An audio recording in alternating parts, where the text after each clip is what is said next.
This is Stephanie from statisticshowto.com, and in this video I'll show you how to find correlation in Excel 2007.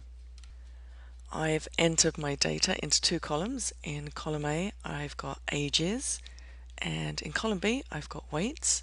Note that there aren't any gaps in the data, there's no blank cells. Click on any empty cell, then click the function button on the toolbar. It asks me for a brief description. I'm just going to put Correl, C-O-R-R-E-L, click go, and here's the function I want, the Correl function, click OK.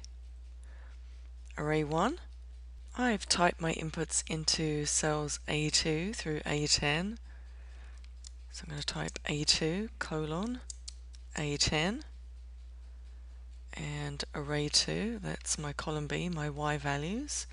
They're in B2 through B10, but you can just select the column. I've selected my data and it's inserted that into the box for me. Click OK.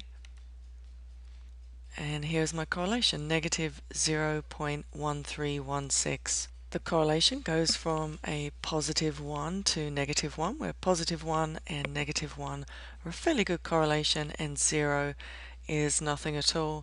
A correlation of negative 0.13 indicates there isn't really any correlation between age and weight. Check us out at statisticshowto.com for more videos and articles on everything elementary statistics.